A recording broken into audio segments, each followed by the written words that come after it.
قاری طیب صاحب رحمت الله علیه واقع لیکلی دا زمونږ د دارالعلوم دیوبند محتمم پاتې شوی دوی عالمو وی مونږ هلکانو نو وی مونږ بانډې ته لاړو په هندوستان کې اوسېدو داسې بانډو دیهاتو ته لاړو وی چې هلته لاړو نو وی د دیهاتو ژوند هم خوښ شو رشته دارانو هغوی ته مې وی چېره تاسو خو مزې وکړئ نه غر شته او نه ګور شته او نه دوړه شته او نه لوګې شته او دا ښکلې خشته شینکی دي او دا مزېدار دا چمنونه دي او خشته پاک آب و هوا ده موږ خو په ښار کې دوړې دي او لوګې دي او غر او غور دي دماغ هم خراب شو بیا رشته دارانو راته وی چې دا خبره خو ټیک ده خو موږ د یو بل څیز نه په اور کې ولاړ یو مې چې څه شی دی وی بیزوګان دي بیزوګان راځي دونه دي په دې ځنګلونو کې چې د حد نه وته او لوښې راله سټي پی راله واړئ لوښې راله واړئ شی رانه تختئ لوی غم نه په بیزوګانو مبتلا یو واقعي په هندوستان کې شته دا بیزوګان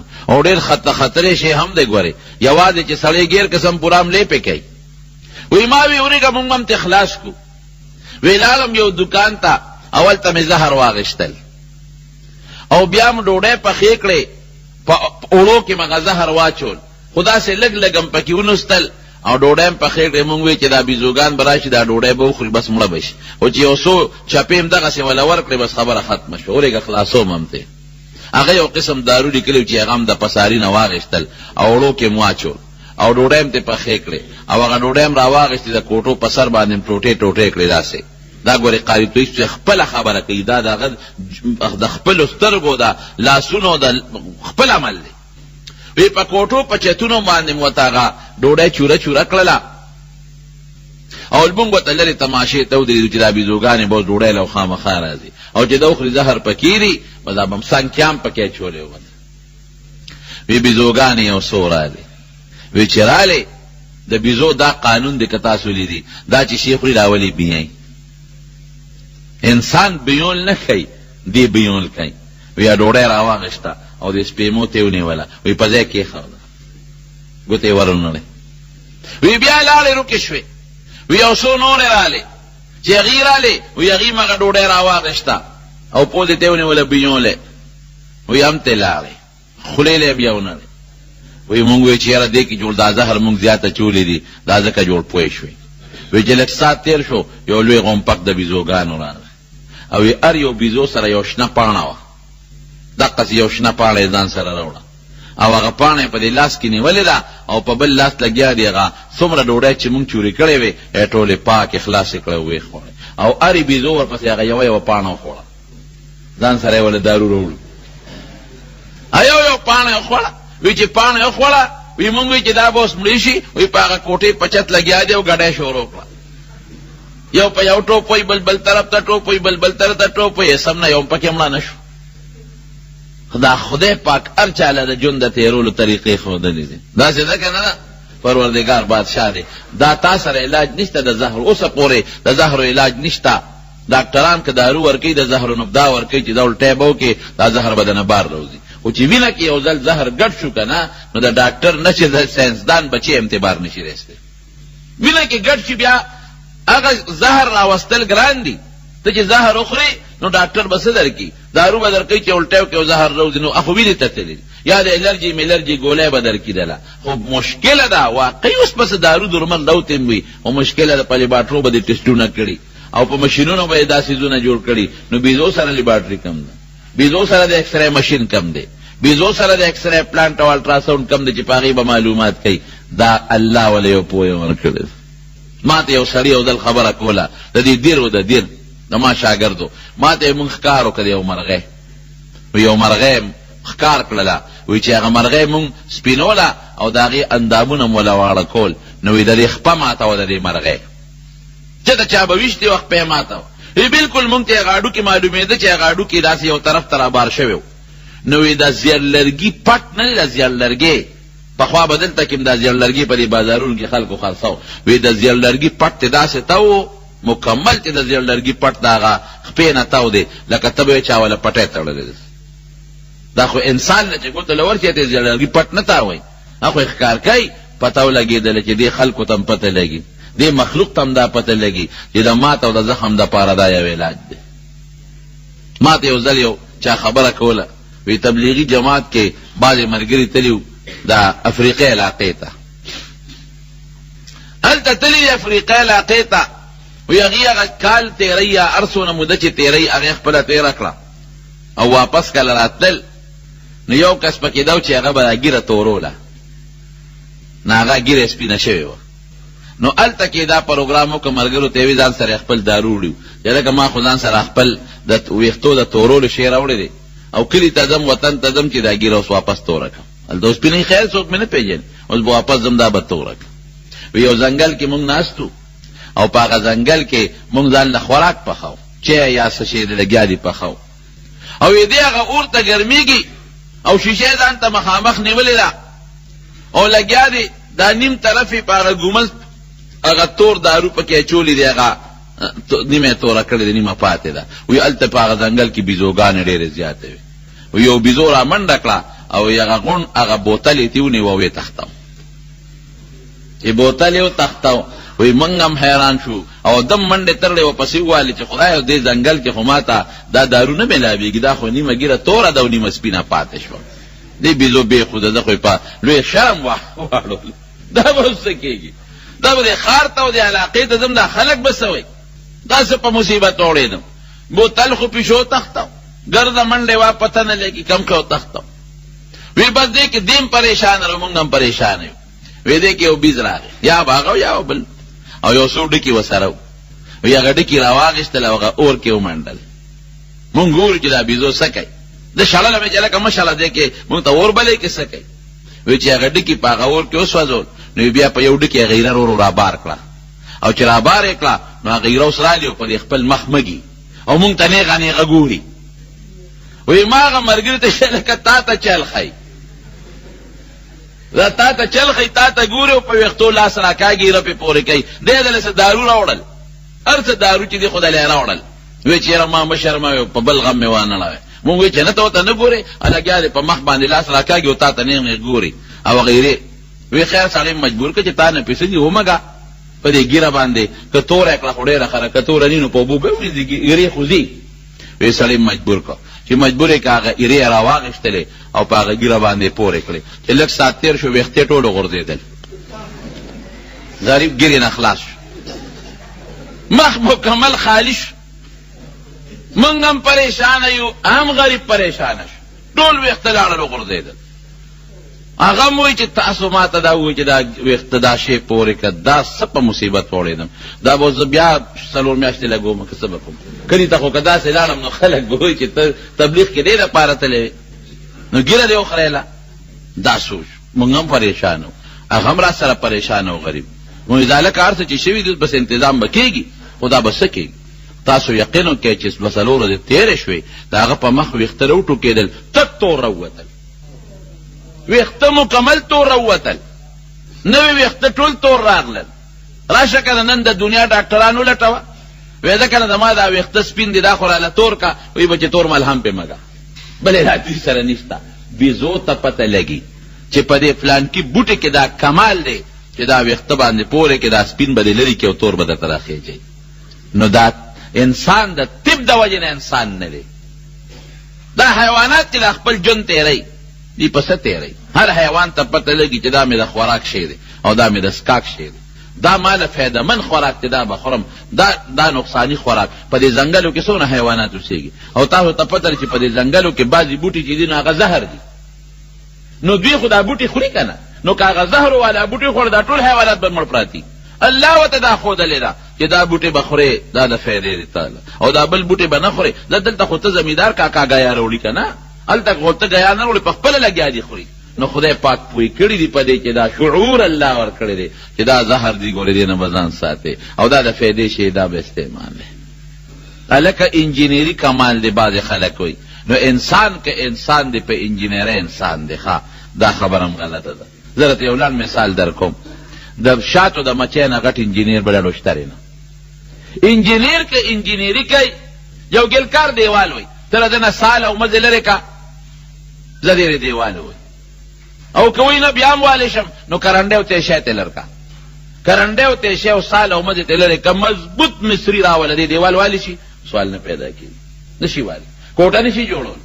لوی انجینیر دی، دا دنه خپل فارمولې لري که چې د کم زده کړي دي او دا آلات ته لري که دا اسباب ته لري که ځکه نه ډېرې کوټه جوړه کړي. د شاتو مچۍ تاسو وګورئ چې هغه خپل کم کبین جوړوي، یو کور 6 ګوټیزې کور جوړوي، مسدس 6 ګوټیزې کور جوړوي، نه ورسره تیشه شته او نه ورسره کرنډی شته، نه ورسره پیمانه شته.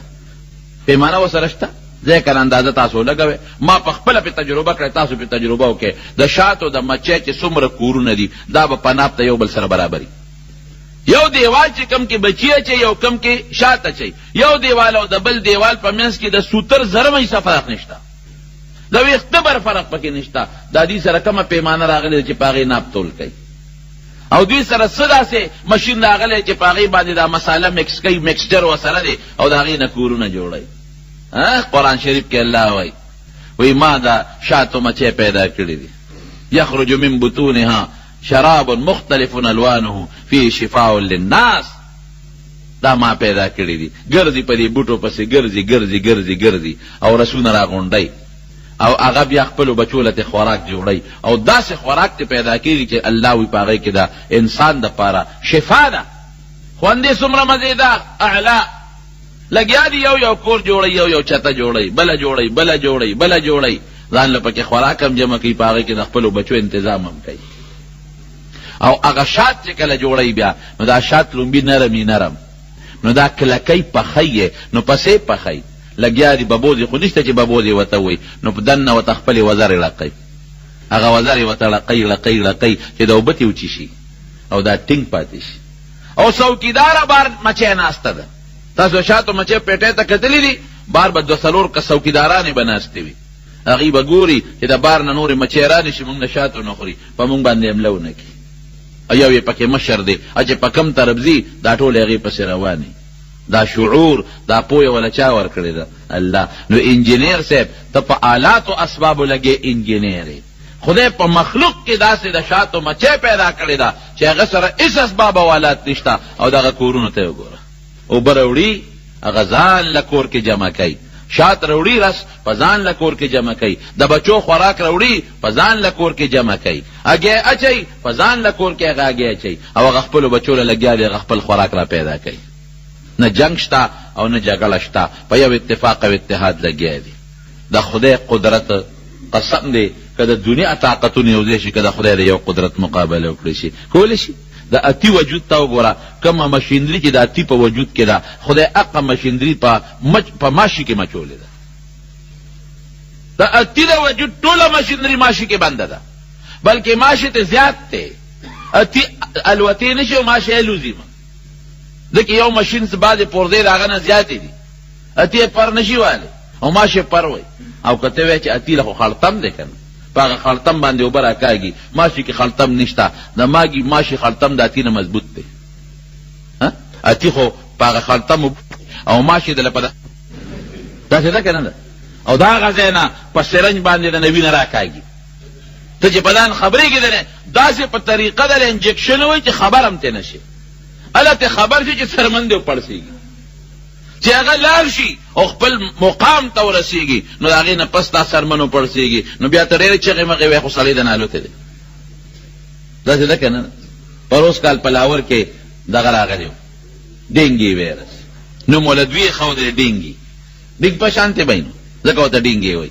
نو صاحبه چغې جوړې کړې، ما د پنجاب د وزیر اعلی بیان په اخبار کې وکړ، وی ښځې به بورقې په سرئ او پرتوګونه به اوږده اچئ، خپې به پټئ، او کټ لستوڼې به زنانه کمیسونه نه اچئ، لستوڼې اوږده او لاسونو ته دستانې او خپې ته جرابې او برقې په سر کې، چې سکول کالج ته یونیورسټۍ ته کومه جینۍ ځي نو په دې پرده کې به ځي.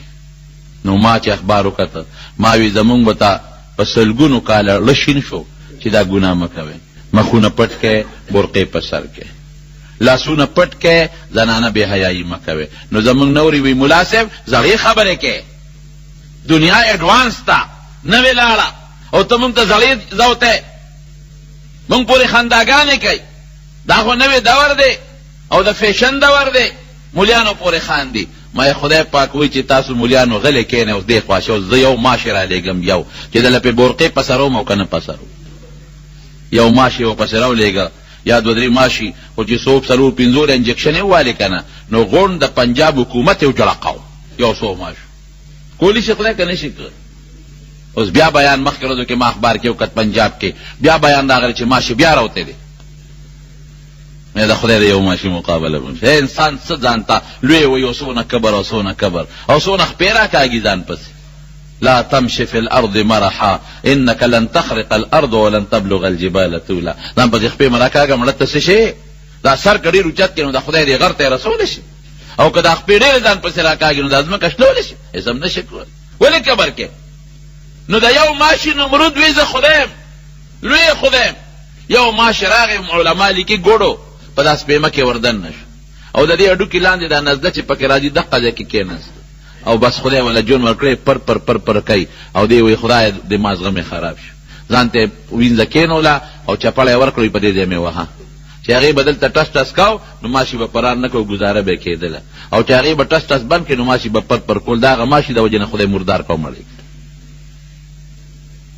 نو کومه کارخانه چې خدای د اتی په وجود کې پیدا کړې ده هغه کارخانه خدای چا کې پیدا کړې ده ماشي کې. بعضې پرزې د ماشي زیاتې دي الوزي اتی نشي الوتی.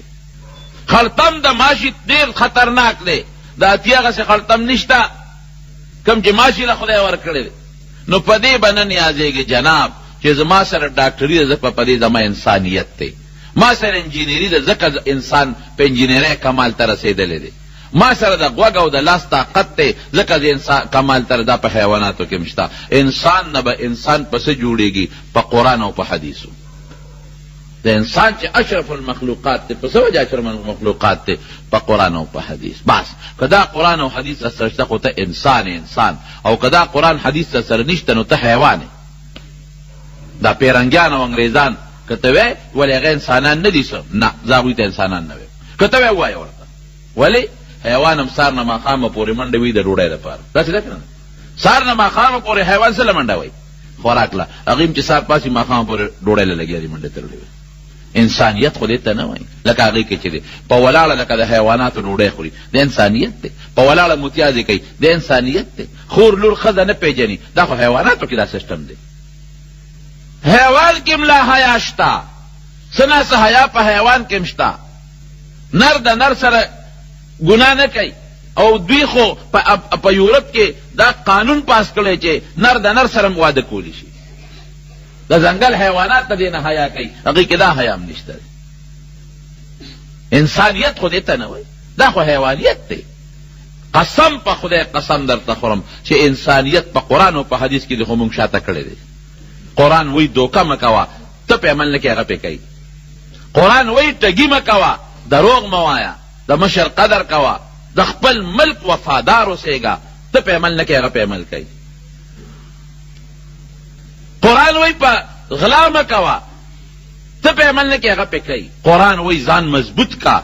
بعضې خلک وایي یاره جي و امریکې مقابله مونږ کولی شو ټکنالوجي نه تا په خپل قرآن عمل پرېښی دی. که تا په خپل قرآن عمل وکړه زما دې قسم وي چې امریکا تا سره مقابله نشي کولی. زما قرآن وایي اعدوا لهم ما استطعتم من قوه ځان د دشمن دپاره تیار کا طاقت ځان کې پیدا کا ځان مضبوط کا. ستا په قرآن هغه عمل کړی دی هغه په ټکنالوجي او په میزایل او په ایټم بم ځان مضبوط کړی دی. تا پرېښي دی تا نه دي مضبوط کړی ځان تا اسباب پرېښي دي هغه پې عمل کړی ته په خپل قرآن عمل وکړه. رسول الله صلی الله علیه وسلم فرمایي وایي په یو غشي به 3 کسان جنت ته دي. څو 3 نن سبا میزایل یا د ټوپک ګولۍ دا غشي دی که 3 کسه به جنت ته دي. یو هغه څوک چې په دې نیت یې جوړ کړي چې دشمن سره په جهاد کېږي. بل هغه څوک چې میدان جنگ ته ورسوي. دریم هغه څوک چې په دشمن په ډزو کې فایر وکړي. نو په یو ګولۍ چې د کلاشنکوف په دې خیال جوړی چې دشمن سره په جهاد وشي جوړونکي هم جنتي دی ډز کوونکي هم جنتي دی او میدان ته رسونکي هم جنتي دی. یو میزایل چې یو سړي جوړ کړه چې زه په دشمن سره جنګ کوم جوړونکي هم جنتي دی میدان ته وړونکي هم جنتي دی. ټول مالداران پیسې ټولې په امریکا او په یورپ کې پرتې دي په دې دوی دا ټکنالوجي نشي جوړولی جهاز نشي جوړولی ټانک نشي جوړولی دماغ خو دې خلکو سره دی. ستا د انډیا چې کوم لوی سیاستدان دی هغه ستا د ملک دغه دی دا څه ورته مسلمان دی مسلمان نه هغه فایده اخلي. ستا په برطانیه کې او په امریکا کې چې کوم غټ غټ ټکنالوجي او سیاستدانان دي ستا مسلمانان دلته ترې هغوی فایدې اخلي. ستا د فرانس لوی سیاستدان مسلمان دی عربي مسلمان دی یمني مسلمان د فرانس لوی سیاستدان چې هغه وله میزایل او فارمولې جوړوي د یمن مسلمان دی یمن ته فایده نه اخلي او فرانس والا ته فایده اخلي. قرآن باندې عمل مونږ پرېښی نه دی کړی. قرآن تا ته وایي مرستو کېږه، ځان مضبوط کوه. علم نشته د قرآن. د قرآن ترانسلیشن ترجمه هغې خلکو کړې ده، هغې لګیا دي فایدې ترې نه اخلي. تا ترجمه نه ده کړې، تا ته د قرآن علم سپک ښکاري، تا ته ملا سپک ښکاري، ورنږدې کېږي ورته نه. زما وزیر داخله له قل هو الله احد نه ورځي، ته لا د قرآن ترجمه یادوي. دغه زموږ مشران جناب قسم په خدای، قسم مې درته وخوړ چې کمال دا په څه کې دی؟ دا په قرآن او په حدیث کې دی. مونږ پرېښي دي، مونږ شاته کړي دي.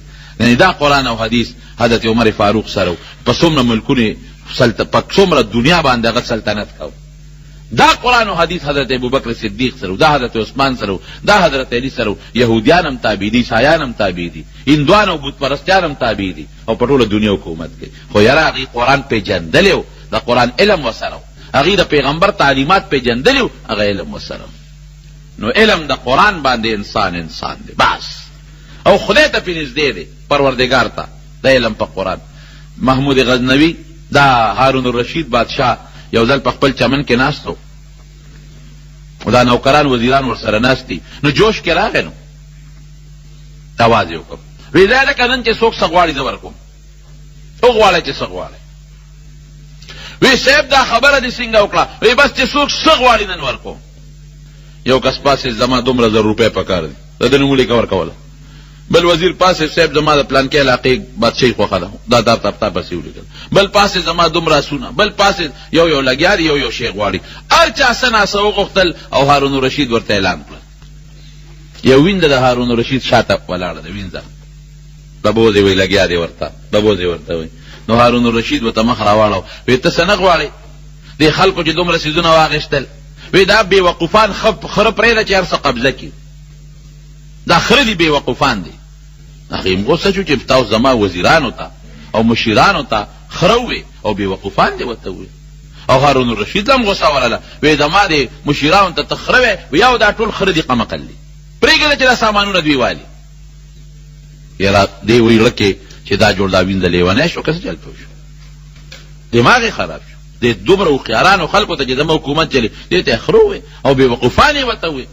وی جنۍ سوچ وکړه، وی ښه نو زه چې څه غواړم را به کې، یو کنه مې اعلان ونه کړه چې څوک څه غواړي دا هغه ورکوم. نو دې وینځې د هارون الرشید په سر لاس کېښود، وی د تا غواړم، د تا غواړم. وشوه خبره. وی داسې دي، چا پیسې واخیستې، چا درهم واخیست، چا سره در واخیست، چا سپین در واخیستل، ما چې ته واخیستې دا ټوله دنیا زما شوه. چې ته زما شوې هر څه زما شوه.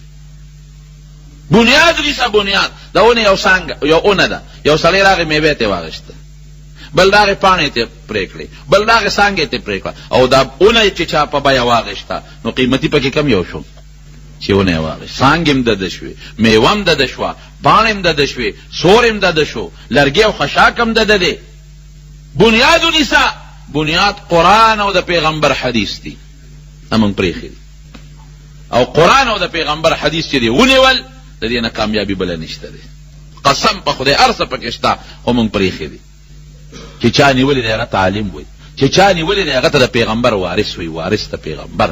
نبی کریم صلی الله علیه وسلم په خپله فرمایي انما العلماء ورثة الانبیاء، عالمان دا د پیغمبرانو وارثان دي. پیغمبر 2 څیزونه پرېښي دي، یو قرآن او یو سنت.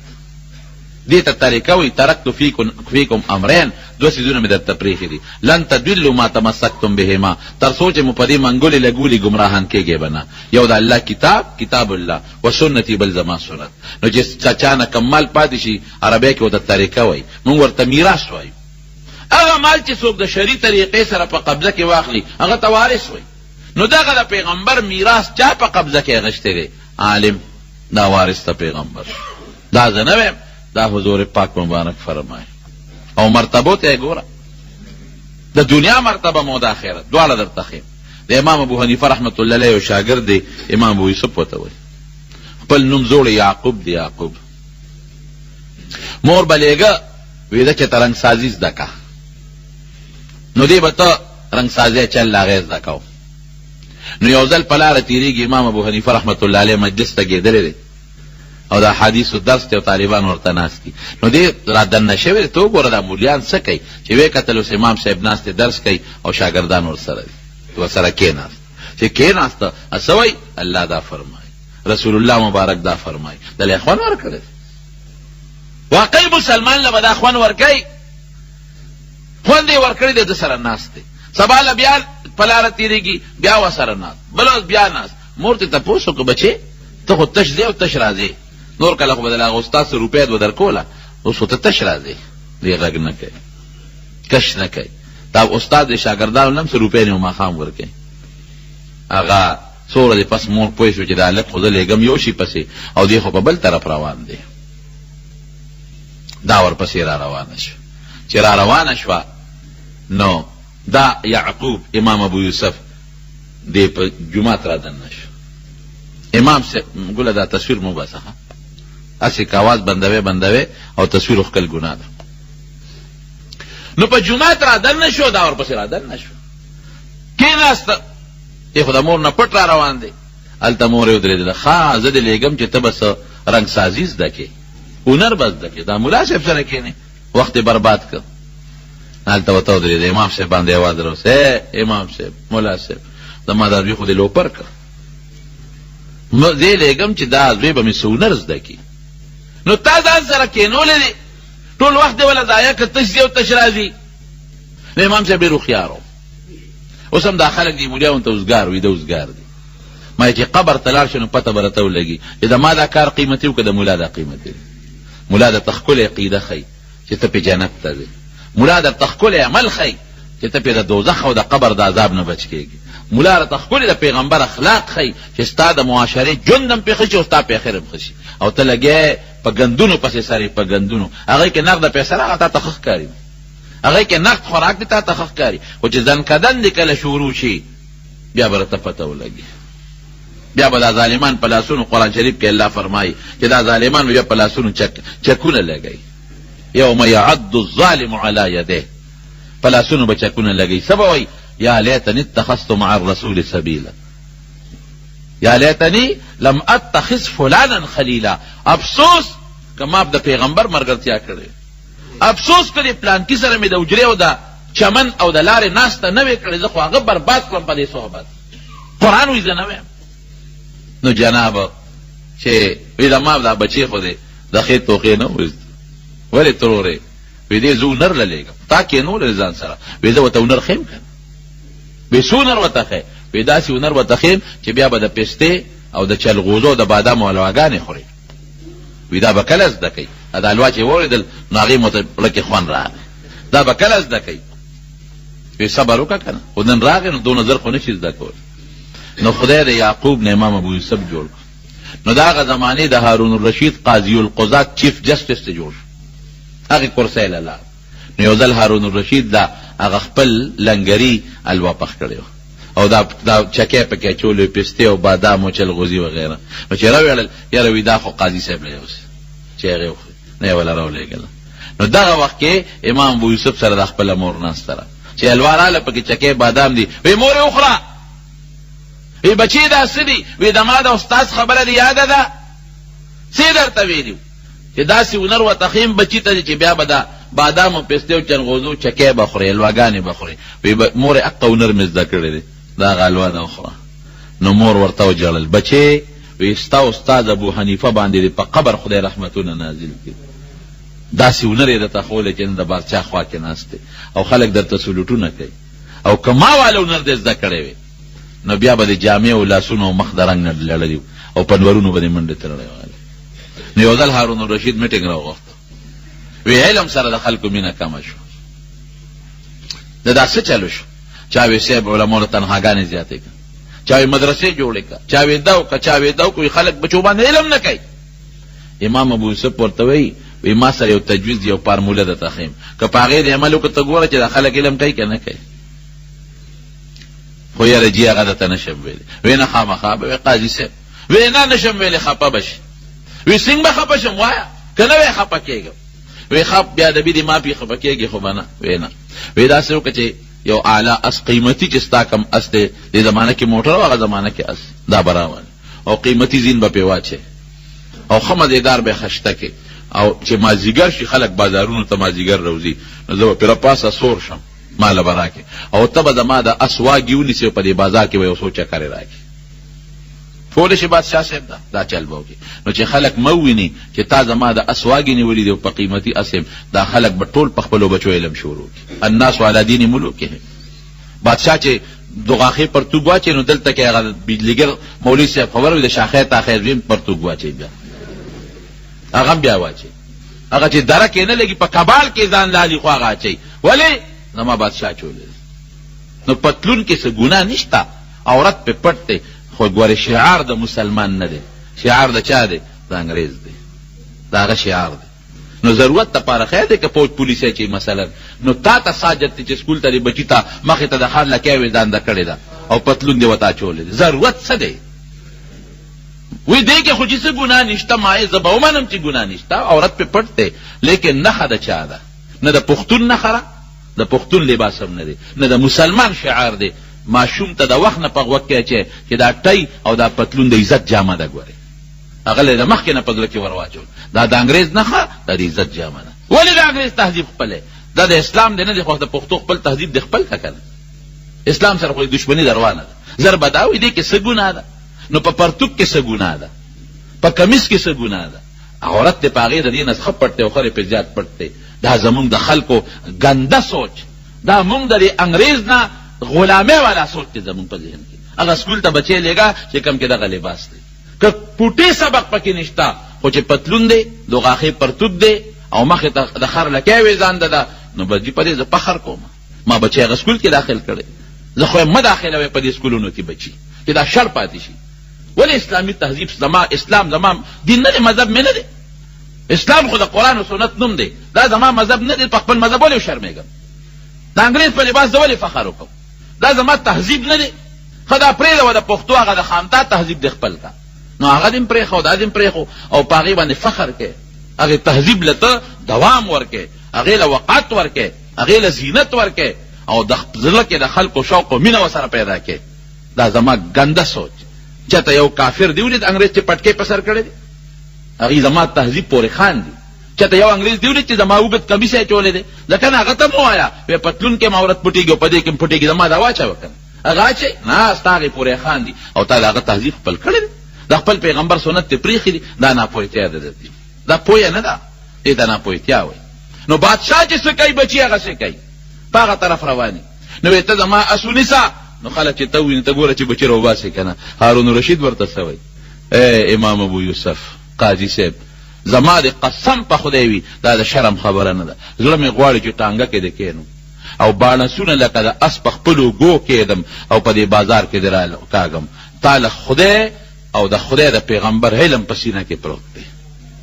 دا څه ماله د شرم خبره ده؟ امام مالک رحمت الله علیه دا دین یو لوی بزرګ تېر شوی، لوی بزرګ، دین اندازه ولګوي.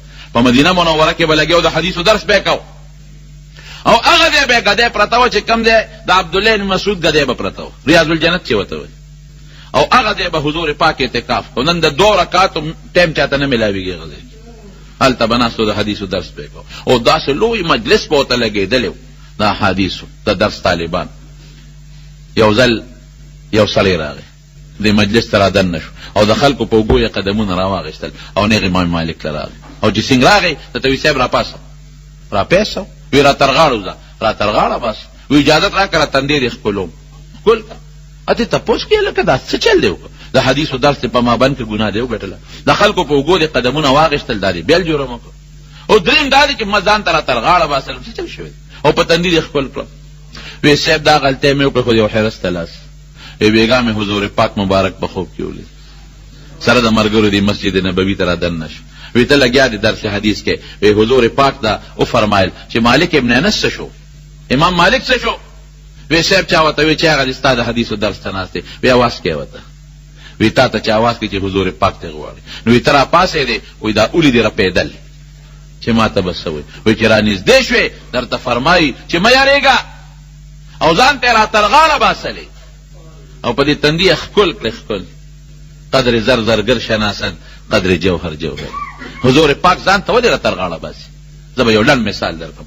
زما خبرې دي او چې څوک زما خبرو سره مینه ساتي زما به ورسره مینې کوي او چې زما د خبرو څوک خدمت کوي بیا نو ما دا خبرې خلکو ته بیانوي او د دې مثلا اردو کې ترجمه بل چاته کوي انګریزي کې چاته ترجمه کوي پیر ډېر ښه تقریر دی ورېږه بل ته کور بیبیانو ته وایي او زه ته خبر شم زه به خوشحالېږم که به نه خوشحالېږم نو دا قرآن د چا خبرې دي او دا حدیث د چا خبرې دي د نبی علیه السلام نو چې څوک د الله او د هغه د پیغمبر د خبرو خدمت کوي چې رالیږلې دا خبرې دې دپاره دي چې یو بل ته ورسوی رالیږلې دې دپاره دي چې خلک پرې پوه کوي او څوک د الله او د رسول د خبرو خدمت کوي او ترجمې یې کوي او بل ته یې رسوي الله خبرېږي نو خدای به ورسره مینه نه کوي مونږ کم طرف ته روان یو بالکل سوچ زمونږ رونو خفه کېږي ما بدل طرف ته روان دنیا ده او دنیا ده او منډه ده او منډه ده او منډه ده منډه ده حضور پاک یو دو دعاګانې کړي دي هغې باندې تاسو پوه یو دعا یې دا کړې ده اللهم لا تجعل الدنیا اکبر همنا وی خدای دنیا زما مقصود مه ګرځوه لوی مقصد مې دنیا مه ګرځوه نن زمونږ د خلکو لوی مقصد دنیا ګرځېدلی سار نه ماښامه پورې دنیا پسې منډه اوور ټایم د دنیا دپاره مونځ څه مونځ دی 5 منټو له راشو په هغې کې هم د هغه خپل دوکاندارۍ او د هغه خپلې نوکرۍ سوچونه چې کله به زه ځان رسوم دفتر ته او کله به ځان خپل دوکان ته واپس رسوم دغه زما مونځ دی زکات خو یا څوک ورکوي نه چې ورکوي په ریاکارۍ ورکوي دا زما څه عبادت دی ټوله دنیا پسې منډه سهار به وځي ماښامه پوتلې له پیدا هلکه ضرورت دی بالکل منم ډاکټر ته ضرورت شته بالکل منم انجینیر ته ضرورت دی بې دې نه ژوند نه تېرېږي منم اقتصادي معاشي ماهر ته ضرورت دی بالکل به ضرورت دی منم که دا نه د پل جوړېږي او نه د سکول جوړېږي او نه د دارو درمل جوړېږي ضرورت نو قرآن ته ضرورت څه که نشته تاسو هم تپوس انجینیر ته زه ضرورت منم زم وکړه یو بچی انجینیر کا بالکل ضرورت دی قوم ته او ملک ته ضرورت دی ډاکټر ته ضرورت دی یو بچی ډاکټر هم کا زه ضرورت منم اقتصادي معاشي ماهر زري ماهر دا ته ضرورت دی بالکل جوړ کا د قوم د ملک ضرورت خو قرآن ته ضرورت شته که نشته د پیغمبر حدیثو ته ضرورت شته که نشته نو ولې شاده کړی دی څلورو بچو کې یو خو ملا کا څلورو بچو کې یو خو حافظ کا شپږو بچو کې یو خو حافظ کا یاره شپږم پرېږده قوم کې یو خو عالم کا که نه ټول عمر به زه کابل ملا ته پسې ناست یم باجوړ ملا پسې به ناست یم ټول عمر به زه د دیر ملا پسې ناست یم چې دې به ماله امامتي را کوي ما ته به دین ښیي نو دومره پیسې خرج کوې دنیا دپاره موږ څونه پیسې خرج کوو دا سپینې خبرې درته کوم چې پوه شئ تاسو څونه پیسې دنیا له خرج کوو کوم ځای اوسېږي جي اسلام آباد کې بچو تعلیم دپاره بل نه تپوس کې څه کوې لکه ډېره موده شوه نه ښکارې جي پټاباد کې بچو تعلیم د دی رہے جي کوم ځای دی رہے حیات آباد کې بچو تعلیم دپاره کور په کرې نیولی څومره پیسې خرج کوې په دغه تعلیم لکو روپۍ دې خرج کړې ټیوشن والا دلته بیل نیسي هغه وایي کمزوره دي بچې دلته ولا ټیوشن نیسي هغه ټیوشن فیس بیل ورکوي ایډمیشن فیس بیل ورکوي یونیفارم ولا بیل اخلي کتابونه جي اکسفورډ یونیورسټۍ نصاب دي ما سره هغه کتابونه ولا بیل اخلي رف کاپیانې ولا بیل اخلي او سوزکي او ترانسپورټ فیسونه بیل ورکوي څومره لکونه روپۍ پې خرج کوي زما مدرسه کې کتاب والا محتمم مفت ورکوي جمعات ته راځي سپارې والا مفت او که یو بچي ته دی وایي چې ورشه سپاره خپله راوړه بیا پلار ها سپاره زه به بل جمعات ته ځه دا زما دین سره مینه ده که نه څنګه مینه شوه دومره پیسې په هغه بچي لګې والله که دا بچی دې په کار شي که دین پکې وي د دنیاوي تعلیم سره نو مور پلار ته به لپه اوچته کې دعا به وکړي بس لپی د حافظ لپه لپه ده چې پلار ته دعا کوي د ملا بچي لپه لپه ده چې پلار پسې دعا وکړي دغه د رشوت لاسونه لپه نه ده دغه د کرپشن نه جوړ لاسونه لپه نه ده د دنیا تعلیم ښه دی زه انکار نه کوم خو چې دین وسره دنیا تعلیم ښه دی خو چې ګناه وسره نی حرام خوري وسره نی نو بیا زه منم ما دین ولې پرېښوده ما سوات ملا او باجوړ ملا ته ولې پرېښود ما کابل ملا ته دین ولې پرېښود یو بچی په څلورو پنځو کې قوم په سر یو ملا جوړ ته کنه تا باندې د خدای حق نشته د خدای د پیغمبر حق نشته د قرآن حق نشته د آخرت حق نشته د قبر حق نشته د محشر د هغه لوی میدان حق نشته د جنت حق په ځان نه منې جنت والا علم ولې نه زده کوې نو حضور پاک مبارک امام مالک ځان ته وي ته راته غاړه باسل وی زه راویښ شوم ویمه چې خدایا کله به د امام مالک دغه سینې له ځان رسوم چې بېګا د دواړو جهانو سردار ورپورې خپله سینه مږلې او دغې تندي له به کله خپلې شونډې ورسوم چې بېګا حضور پاک مبارک پې خپلې شونډې ایښودې دي وی د یې رسم یې ځکه وکړه امام مالک ورته څه وایي وی یو زمان بوره دا خبره مې پټه وه، اوس یې واوره. زما د قسم په خدای وي چې د کله نه د حضور پاک په دغه ګدې حدیثو ته ناست یم، په ما داسې شپه نه ده تېره شوې چې په دغه کیفیت مې د رسول الله مبارک سره ملاقات نه شوې. حضرت ابو هریره آواز کی د مدینې په کوڅو کې، اے خلکه وی تاسو لګیا خپل تجارتونه کوئ او جومات کې د نبی علیہ السلام میراث تقسیمیږي. نو میراث خو مال ته وایي. خلکو رامنډې کړه جومات، ودرېږه چې راله رسم نشته. ابو هریره کوم دی هغه میراث؟ صفې ته یې ګوته ونیوی، دقه دی د پیغمبر میراث درهم دینار مال دولت نه دی، دقه علم دی، دغه تقسیمیږي لګیا دی. موږ د پیغمبر میراث پرېښی دی او ورونو ډېره بدقسمتي بله ده زموږ د خلکو. ځان دپاره نه ویم، عامه خبره کوم.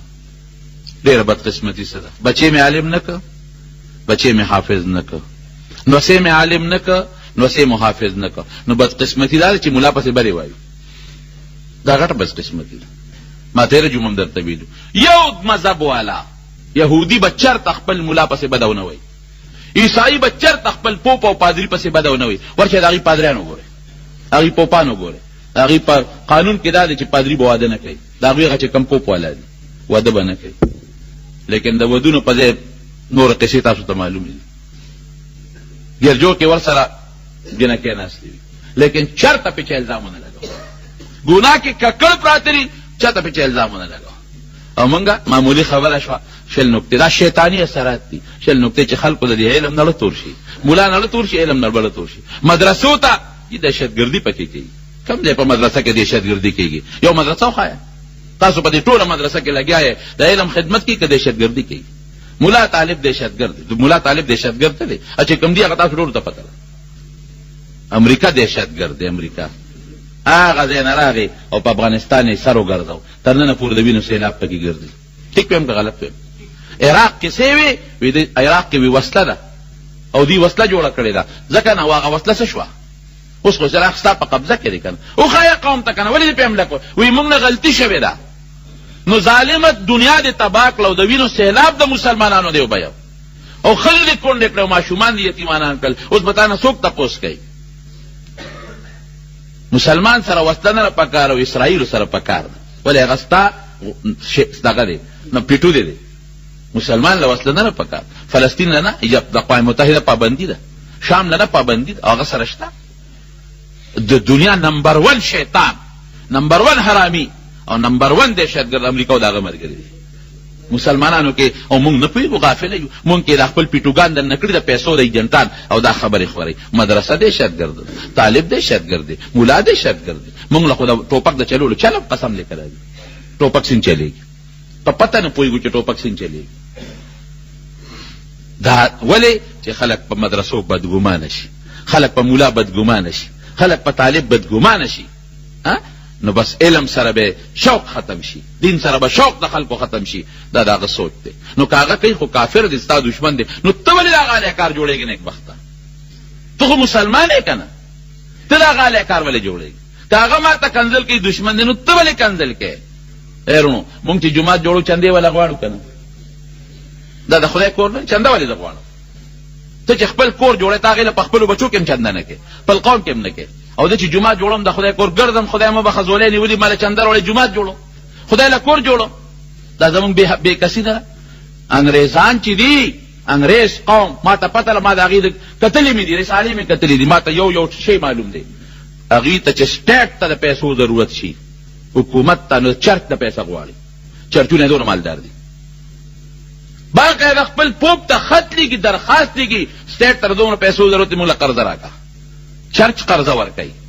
دلته زم جومات له خیرات غواړم چې زولی مې نیولې ده، مدرسې له زولی نیسم، ولې د قرآن خدمت پکې کېږي، د پیغمبر مبارک د حدیثو خدمت پکې کېږي. هغې کې هم سل او زر خبرې کوي چې دا ځان له شی چلی او ځان لکه ولې که هغه د دین دونه خدمت کوي او تنخوا ولې ګناه ده؟ ستا په بچو قرآن زده کوي او 100 او 200 ماشومان دله فارغوي، نو که خپلو بچو باندې د حلاله طریقه باندې د شورا په مشوره تنخوا واخلي، نو څه جرم دی؟ سکول استاد د یونیورسټۍ استاد مطالبه کوي زما ګریډ کم دی، اوچته که زما تنخوا 20 زره ده، 10 زره که. ما دا ونه وي چې دا ولې خدا نه خرابېږي. او که ملا ستا بچو ته علم ښي او مدرسې تنخوا اخلي، نو دی مجرم دی. لاس بل ته نیول څونه ګران کار دی، دی مجرم شو.